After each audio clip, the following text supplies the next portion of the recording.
तो तू साफ सुथरा बात बताओ कि तू पति के साथ रहबू कि देवर के साथ रहबू? हम देवर साथ रहे। तो काहे फिर पति? नया खबर रउआ सुनी समाचार के संगे, नया खबर रउआ सुनी समाचार के संगे, भौजी काहे नइखू रहत तू भतार के संगे, भौजी काहे नइखू रहत तू भतार के संगे।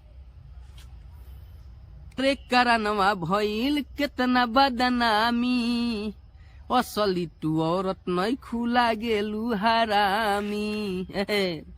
अरे तोहरे करानवा भइल आ केतना बदनामी, असली तू औरत नइखू लागेलू हरामी।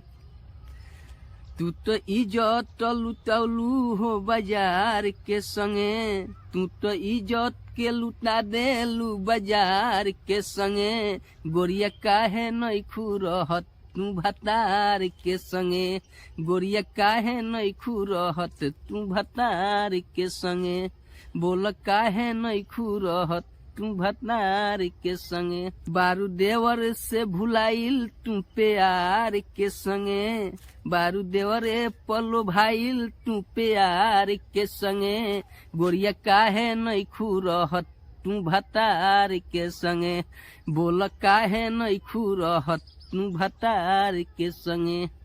बारू देवर पलो भाइल तू प्यार के संगे, बारू देवरा पलो भाइल तू प्यार के संगे, बोल काहे नइखू रहत तू भतार के संगे, बोल काहे नइखू रहत तू भतार के संगे।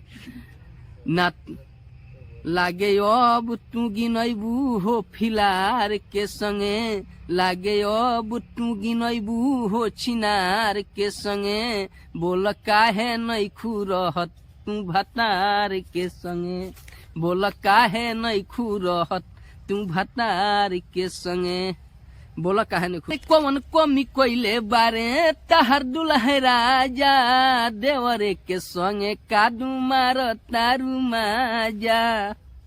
अरे कौन कमी कइले बारे तहार दुल्हा राजा, देवरे के संगे कादू मार तारू माजा।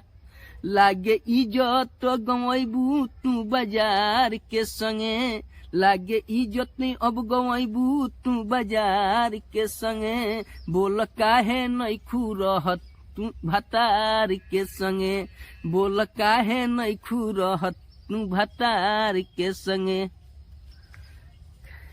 खैलू चढ़ली जवानी तू अचार के संगे, खैलू चढ़ली जवानी तू अचार के संगे, बोल काहे नइखू रहत तू भतार के संगे, बोल काहे नइखू रहत तू भतार के संगे।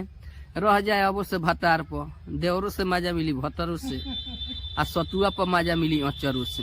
अरे देवनी कोइले रहले तहार दुल्हे राजा, देवरे के संगे कादू मार तारू माजा। अरे कौन कमी कोइले रहले तहार दुल्हे राजा, देवरे के संगे कादू मार तारू माजा। खैलू चढ़ली जवानी उनकर चार के संगे, खैलू चढ़ली जवानी तू अचार के संगे, आ बोल काहे नइखू रहत तू भतार के संगे, बोल काहे नइखू रहत तू भतार के संगे। रह जा।